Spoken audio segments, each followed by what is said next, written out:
Why can't I hear?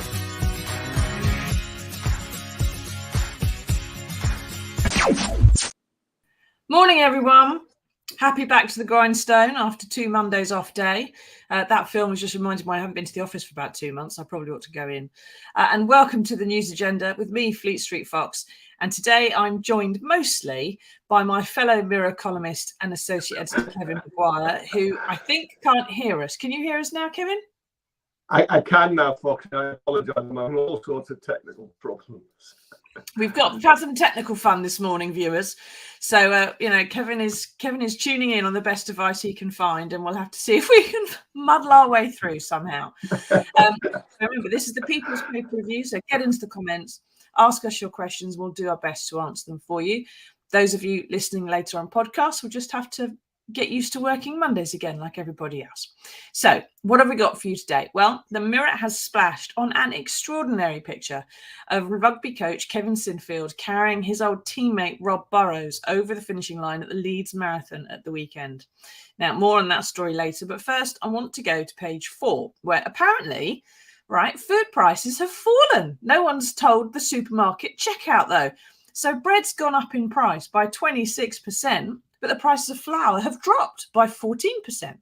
The wholesale price of apples has gone down by almost half, but there's no change at all in the prices on the shelf. And the price of spuds, get this, has gone up 13%, even though the farmers haven't put the prices up. Now, apparently, Rishi Sunak is calling the supermarkets tomorrow to Downing Street for a food summit to discuss all this. And I suspect, Kevin, that what he's going to say is something like, so you're all making massive and unreasonable profits. Well done. High fives all around, chaps. Yeah, I think it's called blame shifting, isn't it? And to some extent, he'll have a case. We saw with energy companies, they shot up the prices of gas and electricity after Putin's invasion of Ukraine.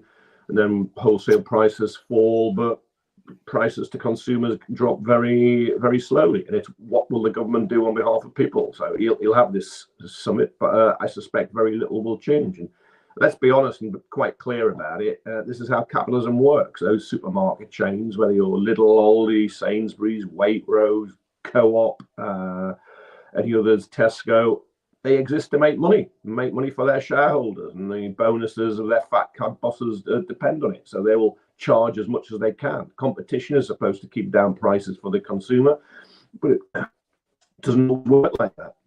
It just doesn't, does it? And it's astonishing that they're kind of calling this a food summit, and they're probably going to have to explain to Rishi Sunak what groceries are before they start. I doubt he's been to the supermarket at any point in the last 20 years, and if he has, he doesn't know how to use his card when he gets there.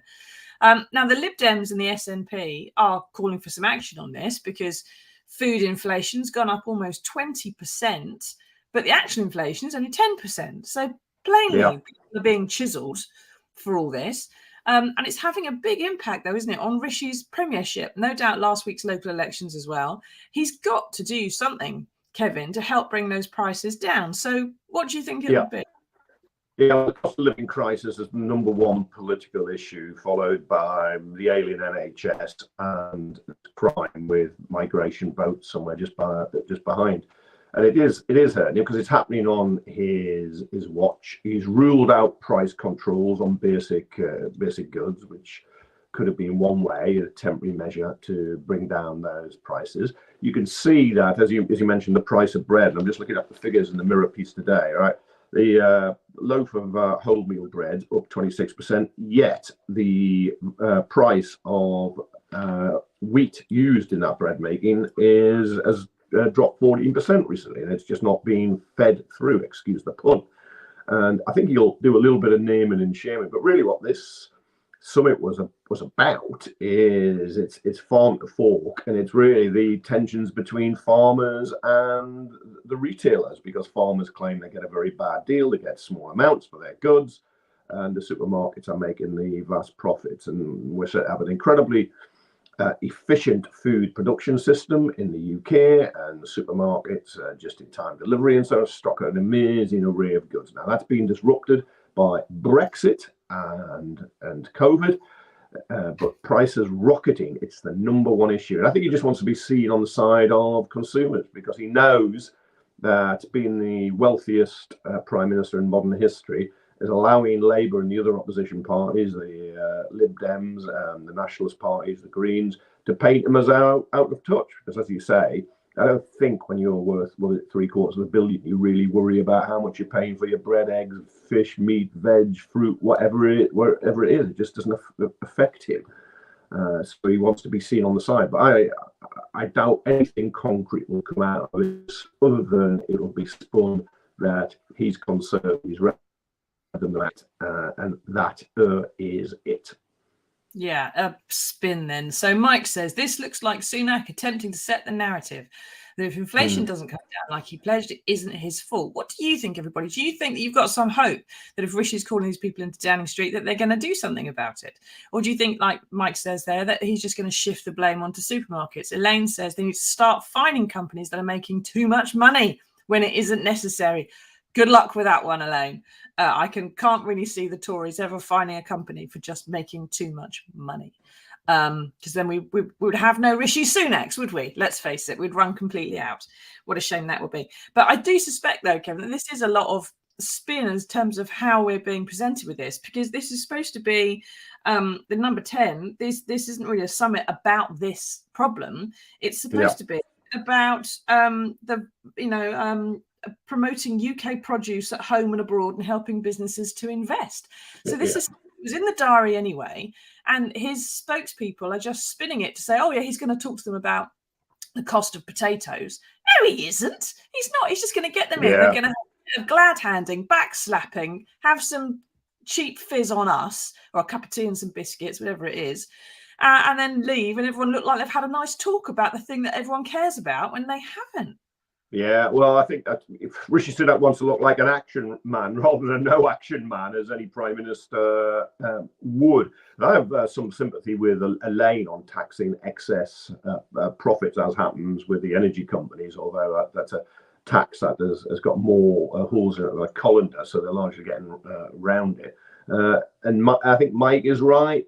He's trying to change the narrative. I'm on your side. I understand your pain. I'm going to work for you.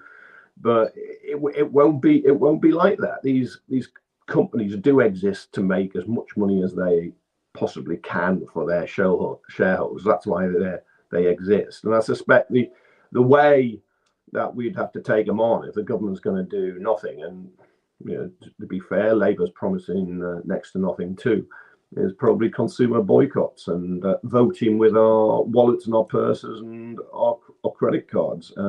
Bit of naming and shaming yet, but the Prime Minister is not going to do that. Supermarkets have got huge profits. They've gone up in value because of Putin's invasion, and they won't be anxious to pass that money back to consumers, however much they go on about expanding bargain lines and pretending they care as if they're some extension of a welfare state that's been bad. No, they're not. They are there to make money. That's what it's all about. If they can charge you more for less, they will.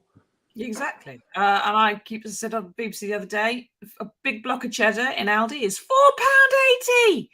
£4.80. I won't tell you how thin the slices of cheese are in my household, but they're pretty thin. If only my daughter ate dairy, Lee, I'd be a lot happier. Right. So what do you think, everybody? What do you think about the food prices? Are they coming down? Are you experiencing more money in your pocket? Or is this, as we are discussing here, still a problem? And they're not coming down as quickly as they went up, which was, as far as I can remember, pretty much overnight. Now, this is the same Premier, the same Prime Minister, Kevin, that actually axed a food security strategy that would have got things from farm to fork better and more efficiently, and that would have meant we weren't quite so exposed to these sudden food price rises and so on. so he seems to have kind of dismissed some of that. Lazy said, does Rishi travel to the supermarket by helicopter? I wouldn't be surprised. I think the last time we saw him in Sainsbury's was that one in Lewisham, where he popped in to fill up someone else's car and try to pay with a loyalty points card on a barcode reader or something. Ridiculous business. But remind me, Kevin, what's the food subsidy like in the Houses of Parliament these days? It's pretty. I don't have the latest figure for you, but it's pretty hefty. Now, some of that is for people who work there, including me, actually, and staff. But there's no doubt that MPs and peers do rather look after themselves when it comes to good food and wine. They, I mean, the work, the struggle takes many forms. Nothing's too good for the workers, and you would expect them to look after themselves at the top so they can look after the rest of us. I do believe the argument for subsidised food in Parliament is along the lines of, well, it's like a work canteen because you're here for long hours and you've got to work. But work canteens aren't that cheap last time I looked. But I've never really seen a work canteen, and I've worked all over Fleet Street, that's got a lot of booze in it. No. I don't know why there's booze in the Houses of Parliament. Yeah, I mean, in fairness to MPs and peers, most of them don't booze very much or very often, but it is an ongoing controversial issue. You have bars in that place. They use it for the justifications, apart from the fact they like it, is you've got you must be getting out for 10,000 people working in that building when you look at all the staff and employed by MPs, peers, and those who maintain it, and hangers on like me in the media, and then there's a security issue in that. And they charge kind of Wetherspoons prices, I would say, for the pints. Certainly, you might charge a bit more for the wine now, but there's no doubt there's a big subsidy, which is incredibly difficult to justify during a cost of living crisis. Because you mentioned earlier, food inflation is 19%. That's going up by about a fifth in a year. Who has had a pay rise in that area? Very, very few people at all. And food is, you can cut back to some extent. You can eat a bit less. You can change brands and that, but you still have to eat to live. It's not an entirely discretionary spend. It's not like saying you don't want to go and buy a ticket for a Beyonce concert in Tottenham in a short while. It's not like that. It is something you have to have. You have to have food. Exactly. You have to have your potatoes. Yeah. You've got to buy a book of cheese. There's just some stuff you can't really get around not having. I don't see very many skinny politicians, do you? I've noticed that, apart from Rees-Mogg, but presumably he's still on his mother's milk. Now, on to page 7, all right, where there's a slightly different story. Our political editor, John Stevens, speaking of action men, our political editor, John Stevens, has had a sit-down interview with Keir Starmer this weekend, and the Labour leader is calling for an immediate general election, on the grounds that we've had 13 years of Tory hell, as it says there in the headline. And if we wait another year, we'll have 14 years of Tory hell to try and unpick.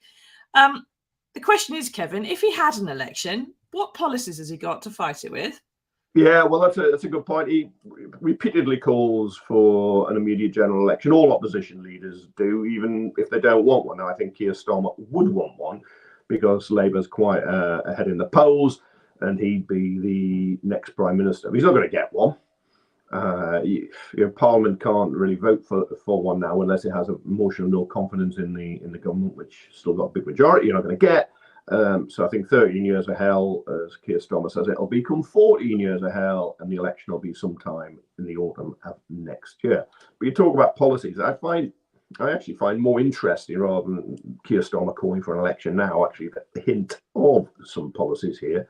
One is bring back education maintenance allowances for kids to stay on at school at 16 plus in poorer households, which Labour introduced and then was scrapped by the Conservatives. And also there's a little hint too of tax cuts for the lower paid, although there's no firm commitment, because he's been through a policy or process, policy is the wrong term, a process recently of ditching a lot of other policies from the Corbyn era, including policies he stood to be Labour leader on, which have seen him accused of dishonesty, such as abolishing tuition fees, taking back into public ownership, water and electricity and mail, a number of other public services. But he does have does have some policies, in fairness. Got a very good employment rights package, I believe.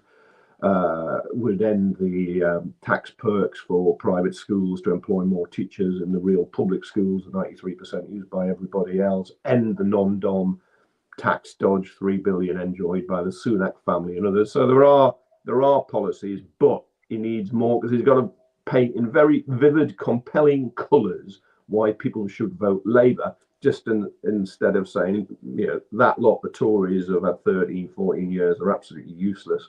Get you somewhere down the line, but you need reasons to show it. And I thought there was a couple of hints in the piece which I find more interesting than let's have an election now when you're not going to get it. What do you think, everybody? Do you think there should be a general election immediately? Do you think Keir Starmer's going to get what he wants, or do you think he's got enough policies to fight an election? Do you think he needs to do more things? And I think you're being quite sort of optimistical, Ms. Kev, because some of these mentions, that there are a couple of mentions, and when politicians sort of mention something as an aside, they're usually floating a little balloon somewhere to see how people respond to it, that sort of thing. But they're also cavilling quite a bit and not really committing. So, I mean, if you go through this 800 words or so of copy, Keir says he wants to keep tax for working families as low as we can. But that doesn't say he's going to cut the highest tax burden in a generation. Marissa says, I cancelled my membership, so no, I'm not Labour under Starmer and never will be. So he's lost a lot of people there who were in the party under Corbyn. Yeah. And there's talk about restoring maintenance grants, like you mentioned, so kids from poorer families get to uni. But what he actually says is we're working through various options. Yeah, he's also got poll ratings and pulling off results that eluded Corbyn too. And I'm no Starmer. I like the Corbyn policies. I would advocate the Corbyn policies, which were traditional left policies. Actually, they were there before Corbyn. They were Corbyn policies without Corbyn.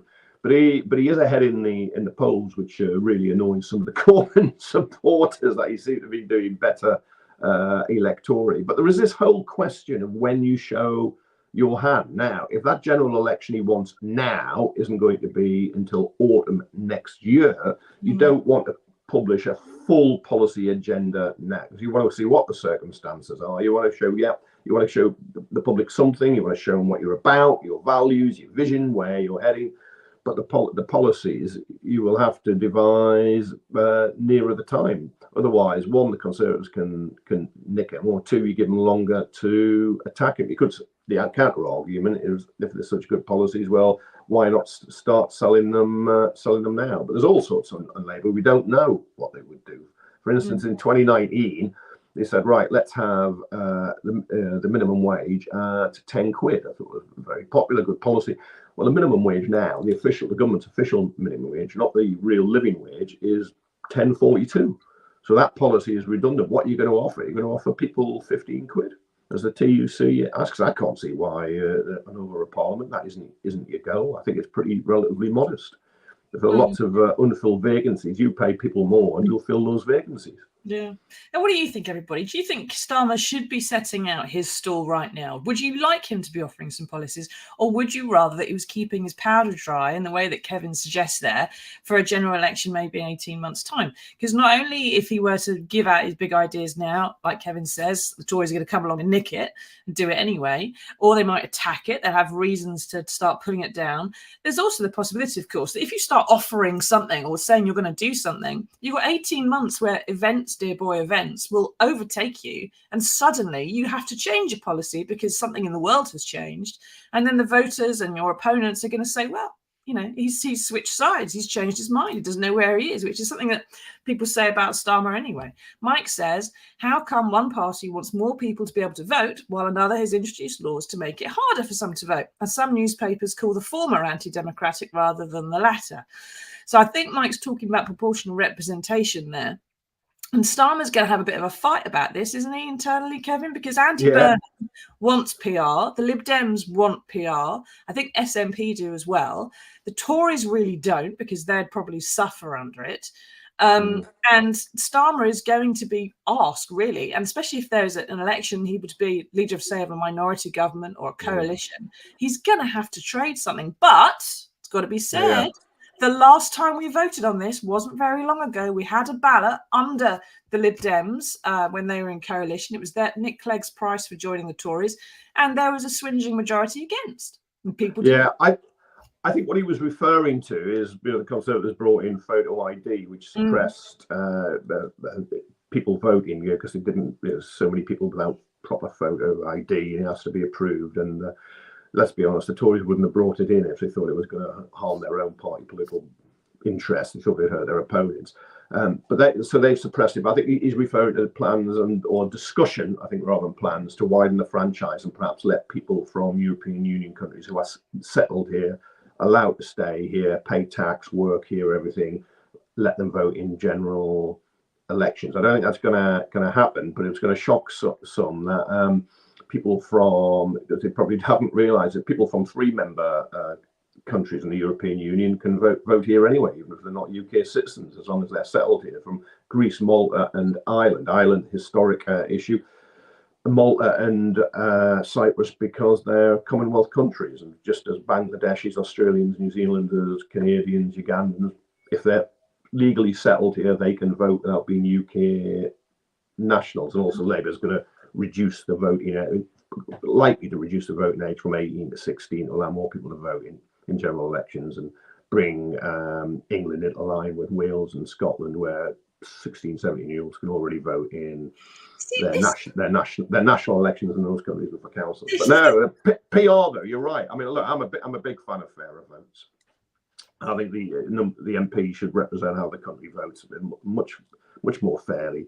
Andy Burnham, as you say, the King of the North, Greater Manchester Mayor, is backing it, but Keir Starmer is very much against it. And I think the odds are that you'll get a tiny majority or no majority, then he'll have to do a deal with the Liberal Democrats and whoever else is around there. The Tories have had 4 election wins, and 2 of those have ended in, one in a coalition, as you mentioned, the Liberal Democrats and the Conservatives, 2010, 2015. Then there was a bung parliament in 2017 when Theresa May lost a majority and gave £1 billion to the DUP for their support. So surely then, when all these questions come out about, if you win a general election, are you going to have a coalition? Are you going to go do a deal with someone, which Keir Starmer seems to get all the time? Surely the right people for political journalists to be asking that question of is Rishi Sunak. Are you going to do a deal with the DUP if you only just about scrape through the next election? Are you going to do a deal with the Lib Dems again? Are we going to have another coalition? They're the history of doing it, aren't they? Yeah, they are. No, you're absolutely right. I think it's a legitimate question. But what the Conservatives now is they say to rule out any deal with anybody. Well, I'm not sure anybody would want to do a deal with them now because they've lost the DUP as well. I don't know. Mephistopheles is available. Yeah, over the Windsor framework. But the truth is, they would just lie. I mean, that's it. Well, Starmer, in one way, is being more honest, where he rules out the SNP, but he says it's a hypothetical question about the Liberal Democrats, which Ed Davey, the Liberal Democrat leader, rules out a deal with the Tories, but says it's hypothetical about Labour. You could see that there might be some deal there. And the price, if there is, the price, I think, from the Liberal Democrats now, I'm told, would be electoral reform. You mentioned the 2011 referendum. It was lost heavily 2-1. The Liberal Democrats wouldn't want a referendum this time. They would just want it introduced through Parliament. Well, the only way you could legitimately do that through Parliament is if Labour put it in their manifesto, and people know it's likely at the beginning. But at the moment, Keir Starmer's against electoral reform PR, so it's unlikely to be in the Labour manifesto. It's not to say it won't be added later on, before the election, because I've seen this process worked in Labour many times. Have all these conferences and all these national policy forums, but in the end, it's really the leader who dictates what is in that manifesto. And Lazy says, where I live, a vote for anyone other than the Tory candidate is like winging into the wind. I'm all for PR. The problem with PR on our current system of constituencies, Lazy, is that if you are voting, say, for Labour and you're in a Tory constituency and the most votes go to the Tory and the Tory goes back, how is your vote represented nationally? Because you need to have a local representative. That's the entire basis since the 13th century that our democracy has been based upon. You send your local bigwig from the shires to Westminster. How does it function? Where's the accountability? And there's some detail there. But one of the things there's definitely a thirst for, Kevin, right, is some kind of electoral change, even if it's not PR, if it's broadening the franchise, if it's getting rid of photo ID, if it's opening up who can vote, that kind of stuff. But what Starmer really needs, before we go into our good news, what he really needs is a bit of that Obama kind of style, hopey changey thing that people are desperate to hear. He mentions change and thirst for change in this story, but some fact that he's not Obama, but he's just that hopey changey sell, the new dawn, that's just not there yet. And that's kind of the marketing strategy they need, isn't it? To not just win an election, but to win a landslide so they can actually govern. Yeah, and they need a sprinkling of stardust and excitement to get people going there. He's incredibly engaging privately, but he doesn't show that publicly. He's got to show that publicly. But he can also assemble, I believe, a team who are very good communicators and can own the future.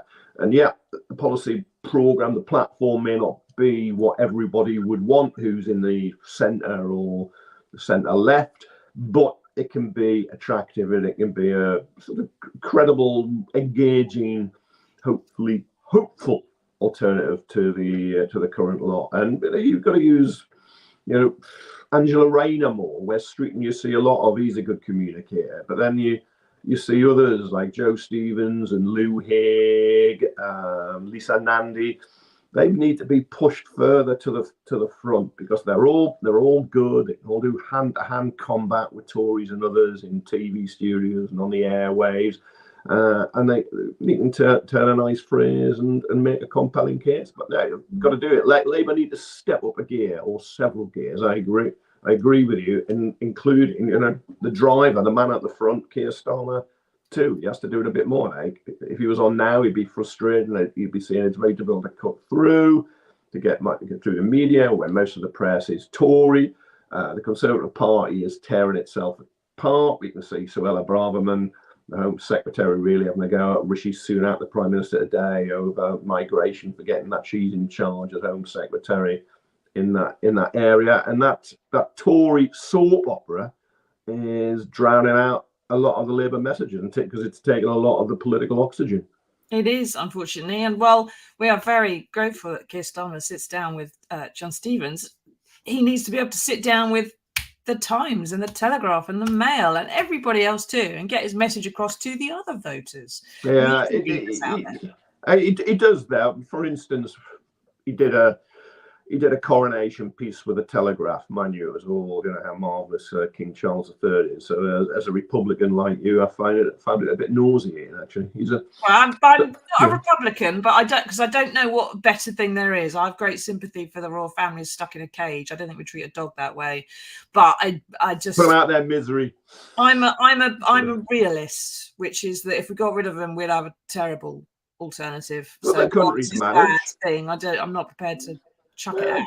All the other countries managed out. There's very few monarchies around. I don't know. Have you seen the state of France? And if you see the state of America, right? France's economy is more vibrant than our own. Well, I know Prince Charles may be a bit anti-democratic and a bit of a meddler, but I think he's a good egg, and he's probably mostly on the side of the nuclear test veterans. So I will allow him to remain in post. Nobody is all wrong, and I will give that because you fought a fantastic campaign. I'll give you that. But what I'm interested in is Labour manifesto pledges on the nuke vets and what Charles does. Everyone else get lost. Frankly, look, he might be on your side, but there's no need to curtsy. Exactly. I will bow slightly. That'll be it. If he doesn't know the test vets, there you go. You've seen it here first. Right. Thank you for that, Kevin. We'll have to see, won't we, how all this stuff, especially last week's local election wins, sort of translate into perhaps a Labour win at a general election, and whether or not there is a need perhaps for a second vote within a year in order to give Labour the proper mandate that it might need to actually govern. We'll have to wait and see if Keir Starmer manages to pull some Obama out of wherever he's keeping it. Anyway, thank you everyone for your questions. We need to move on now because there is some good news in the world. We've already mentioned it once. It's today's front page. Here it is.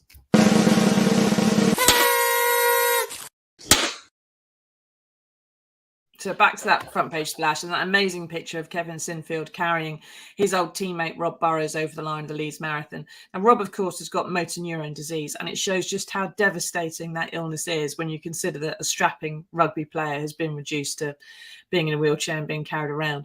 Now, Kevin has run lots of marathon events for Rob, but this time he was pushing Rob in a chair, which itself must have been painful for Rob to have to endure for several hours. That's not an easy task, just being pushed around a marathon. You've got 26 miles of juggling and saws and goodness knows what else. And also Rob's wife Lindsay took part in her first ever marathon event with an injured knee to raise money for her husband, which is fairly fantastic. But alongside them were thousands of other people, and together they managed to raise this weekend £3 million for good causes in what was the first Leeds Marathon for 20 years. I mean, all of it is kind of amazing if you look at it. Kevin, is this proof, do you think, that if someone gets the right support, then anyone can do just about anything? Yeah, it can. The great paradox as I look at that picture, and I think it's utterly heartbreaking, but also truly inspiring, because that friendship between Kevin Sinfield and Rob Burrows is just absolutely incredible. And Leeds, Yorkshire, much of the country has rallied around them. Rob Burrow, when he was a rugby player, played for Leeds Rhinos, England, Great Britain. He was only 5'5", which is small for a rugby league player, which shows you how exceptionally talented he was. He was at a high level for so long with that relatively short stature. But to see how motor neuron, which is such a cruel disease, has actually sucked so much life out of him is absolutely heartbreaking. But then it is inspiring the way Kevin Sinfield, who was also hugely successful at rugby league, now in the England Rugby Union coaching outfit, how he's supporting his friend and raising money for research and inspiring others is just fantastic and uplifting. Yeah, and of course Rob and his wife Lindsay and the way they've tackled it as well, I think together, and it seems to their marriage is perfectly fine and strong and doing well with it, and she's out there running marathons for him. They've managed to turn a terrible personal tragedy into something which is raising lots of money to find a cure and to do treatment and so on for other people. So I think all of it just goes to show that with support from someone, the whole world is there as your oyster, which is Foxy, the government. Yeah, the research is going to be too late for Rob Burrow. Sadly we know how this story is going to end.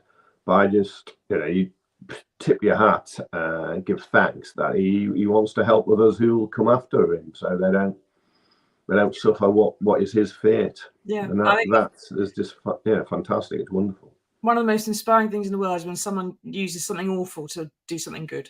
I think that's what elevates us a bit from the animals and makes human beings a little bit worthwhile. We shouldn't get wiped out yet because there's still a few things we can do. Anyway, I don't think we've got any more questions. So thank you, Kevin, for taking us through all of that. Thank you, everyone, for taking part. And thank you for waving the merch. And thank you, Keir Starmer, for the interview. Thank you for Rishi Sunak for being an idiot. And good luck with your food summit and someone explaining to you how the things you buy in a supermarket actually end up on your table. Until next Wednesday, then, we'll have another edition of the news agenda later this week, and we will go through the big news of the day then. But until then, thank you for listening and tatty bye.